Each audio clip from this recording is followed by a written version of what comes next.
Hi guys, it's another weekend of matches again. We've had the Saturday games and just about every game that we were looking forward to on the Saturday have come to an end. Starting pretty early in the afternoon and ended with the Barcelona game. I needed to see all of those games before I record my review of the games for Saturday. It's a beautiful weekend as far as I'm concerned. It depends on what side of the divide you're standing on. Aston Villa Everton started very early, 12:30, and it was fireworks. One-way traffic until say 10 minutes or 15 minutes to the end of the game. Everton came back into the game, but it was too late, too late. It ended 2-1 in favor of them. Guys, my name is Ida Fimatio Sagana. You love to call me the Liberty One of Sports. And let's just take a potpourri of my reaction to games and or some of the messages that some of you people sent me. And one of the messages that I got is, hi Idafi, how would you rate Frank Casey against Wilfred Ndidi? So we've had this conversation, and I really don't want to use one game to judge them, but we've had last season, and last season was not fair to Ndidi because he was out injured a lot of time. But the thing is, defensively, I think Ndidi is way better than Frank Casey. But Frank Casey is another version of Michael Essien. He can come back and contribute to the defensive job. He can go forward, he can shoot, he can score, he can cross, and he's got a whole lot. He's a lot more dynamic than Wilfred Ndidi. Does that make me think he's better? Now, the question will come down to if push comes to shove and you need to pick only one player. Daniel, if I need to pick one player, as you're asking me who's the better, if I need to pick one player, depending on the structure of the team that I have, okay? So if I already have a team that is filled with, say, I have a Pep Guardiola's team, but I don't have a defensive midfielder, I will pick Wilfred Ndidi because he will do that job way better. But if I have, say, a Chelsea team that have Jorginho, that have N'Golo Kante, and I need one more midfielder, and I have to pick between Kessie and Wilfred Ndidi, I'll definitely pick Wilfred Ndidi. Boy, the idea is to do the review of games that went down today. So let's look at the Arsenal game first. Arsenal-Leicester City. I think that Arsenal, played some of the brightest football that you want to see them play.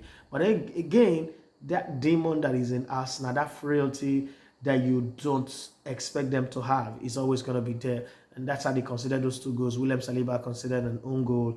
And then, out of nothing, Maddison scored. But the good thing was that every time they scored, one was 1 minute and 45 seconds, the other one was 1 minute and 41 seconds. Every time they scored Arsenal, there was a streak about Arsenal team that says, how dare you score? They just go and score. Previously, Arsenal can be leading 2 goals or 3 goals or 2 goals, and you score Arsenal one, and then they will fold up like a pack of cards, and they'll go on to lose the game. But that didn't happen today. And all of those demons that makes them pick unnecessary card was also not there. One of the things that I noticed about the Arsenal team is the value of having a good preseason. Because they had a very good preseason, they did their signings earlier in the season before the preseason even started. It means that the teams are blended well, but then there's something missing in that team. I don't think that the other guy that we saw last season that was linking up well with Saka and linking up well with Smith Rowe is there. He's struggling a little bit under the weather. I don't want to believe that is the cause of the captain's armband. And I also think that Bukayo Saka have not, come into his element like we saw of him last season. I also think that Emilio Smith would need time to come in. I also think that Odegaard needs now to rise up because, yes, Gabriel Jesus should have gotten a hat-trick, 4 or 5 goals today, but then 2 goals on his home debut was good enough. Gabriel Martinelli, for me, was my man of the match, even though a lot of people will say Gabriel Jesus deserved the man of the match, but I think that he worked very hard and he deserved the goal that he got. Should have scored maybe more than 1 goal, and this was the kind of game that Arsenal should have scored by 6, 7 or 8 goals, but hey, that happened. Let's save the best, Brentford, Man United, for the last. We'll talk about that one later. And then Man City also were very ruthless and brutal.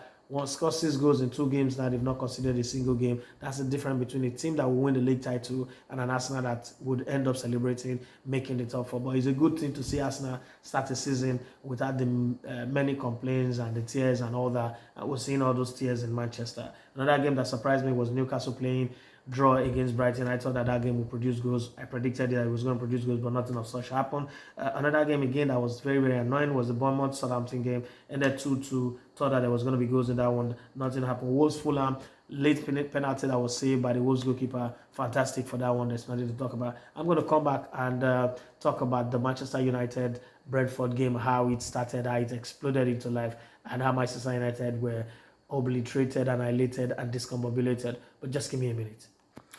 All right, let's continue with the Manchester United Brentford game. Manchester United went to Brentford knowing fully well that they lost the first game of the season, and this was a chance for them to prove that that 2-1 defeat in the first game to Brighton and Hove at home was maybe a little sleep, and they are back in the game. They started this game with Cristiano Ronaldo in the starting lineup. There was everybody. You couldn't look at this team and look at them and say this was like Arsenal last season who went to Brentford without Aubameyang, without Lacazette, due to COVID. Everybody was available for them.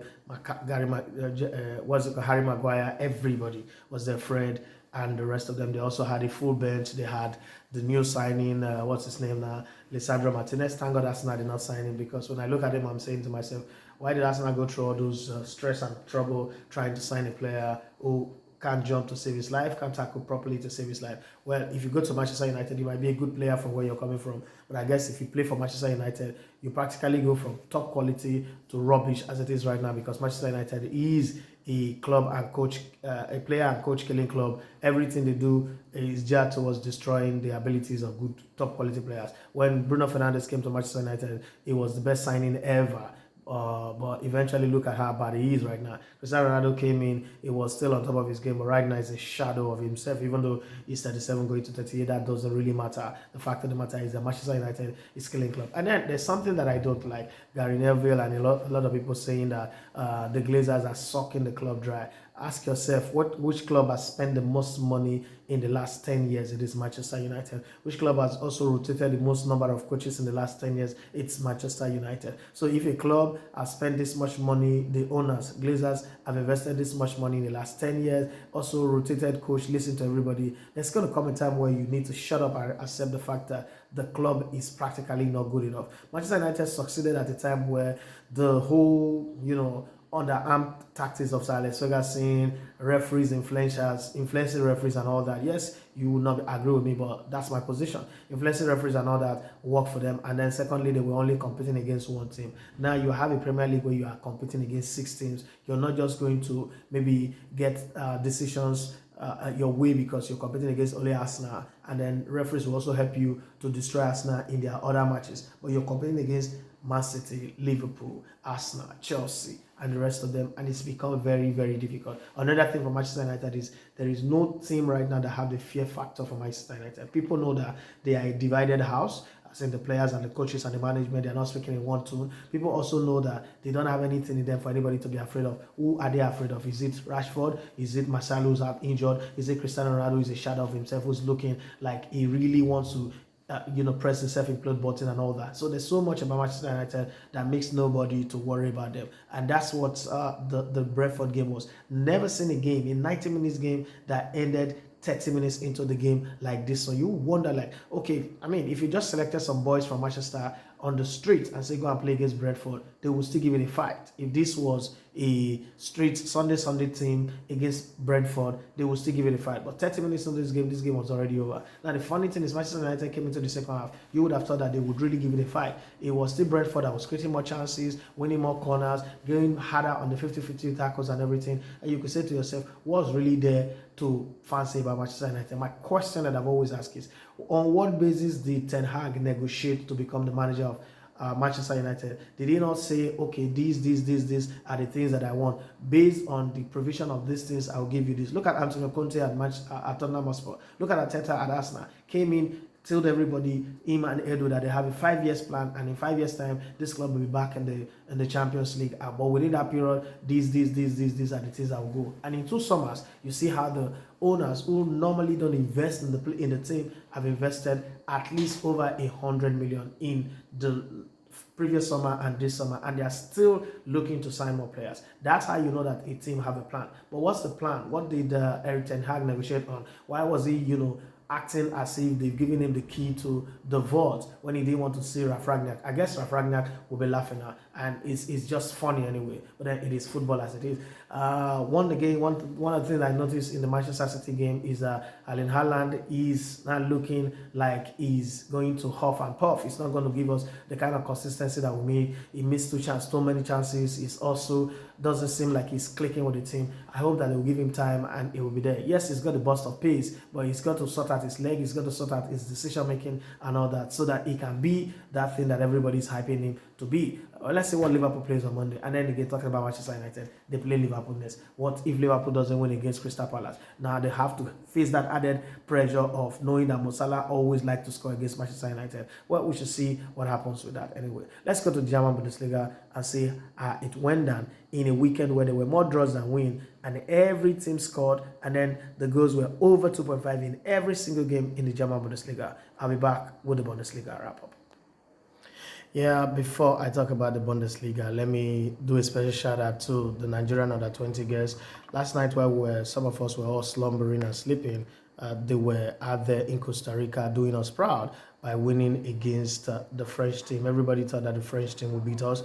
Some people have predicted that we'll lose to them and then go on to play in the other games and try to survive. But they did the best that they could do. Remember, some members of that team, like the media officer and some other people in that team, couldn't go because they didn't have enough money to buy a flight ticket. There's no charter flight for them to go. The government was not prepared for that. There's no money for that one. So, but either way, they still managed to go to this competition and do themselves proud. Then in France, it was Monaco 1, Reims 1. I don't know how that happened, but Monaco picked up a red card that make it difficult. In a game, especially in a week where Lionel Messi was omitted from the nomination for the Ballon d'Or. Somehow Paris Saint-Germain scored 5 goals, and out of those 5 goals, there was no Messi goal, no Messi assist, even though he played for 90 minutes. It was practically a passenger on the winning side. Twice they've scored 5 goals, but this time around they considered 2. At least Neymar is back in the goals, as well as Kylian Mbappe and Renato Sanchez as well. Scored 5 goals. 4 goals were scored by the players of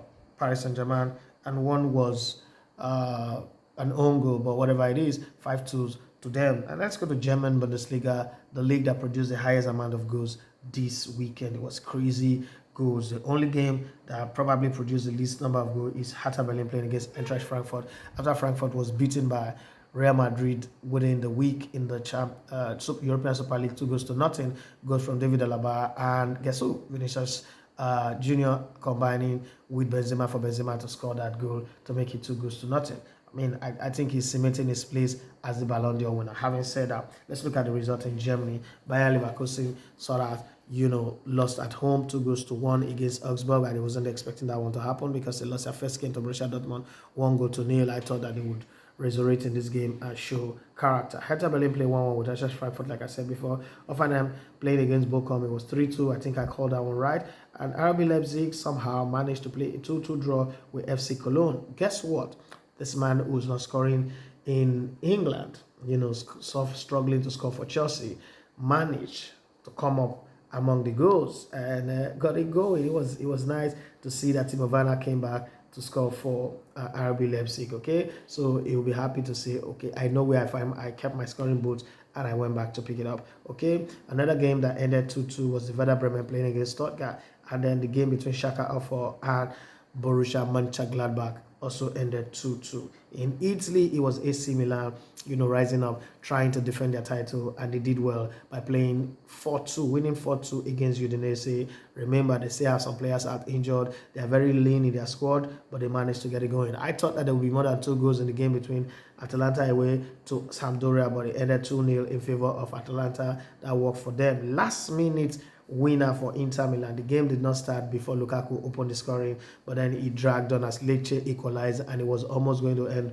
1-1, but last minute goal from Inter Milan made it 2 goals to 1 for Inter Milan. And then you had the game between Monza and Torino. I thought Monza was going to win that one, but it ended 2-1 in favor of Torino. Let's go to Spain, where it was a game that was crazy. When you think about that game, you say to yourself, how did this game end 0-0 without a goal for FC Barcelona?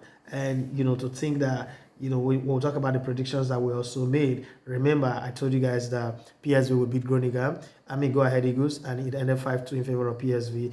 I also told you guys that the game between Celta Vigo and Espanyol, both teams to score, it ended 2-2. And then this game between Barcelona and Rayo Vallecano, I actually said that Barcelona were going to win, but that didn't happen as the game ended 0-0. This is a game that Barcelona jabbed through everything they had. I also saw the very best of Sergio Busquets in this game. Unfortunately, he picked up a second yellow card towards the end of the game and he was red carded. But look at this squad, okay? Look at this lineup for FC Barcelona. Think about it for a minute.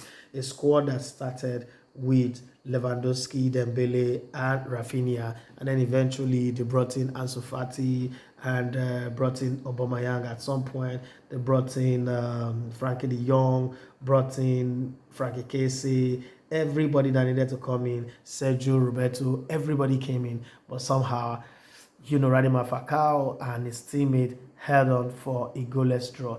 Well, one way or the other, you look at it and say, last season, Rayo Vallecano came to this ground, okay, and got a draw out of it. So, got a win out of this ground. So, if they get a draw this time around, you could say Barcelona have improved, but you would have thought that with all the registration, all the problem that they went through, getting in Lewandowski, getting in everybody, you would thought, okay, this is a game that they must win. Unfortunately, they did everything they needed to do right, and the goals just didn't come. So you can't blame them. You can't say, oh, tactics was wrong, selection was wrong. But one of the things that I noticed is Ansu Fati is not the replacement for Messi. Nobody should think about it. Again, somebody sent me a message and said, let me read the message.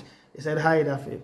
How is it that without Messi, Barcelona just can't win simple games that ordinarily with Messi they will score 5 goals? And this is my response to the person.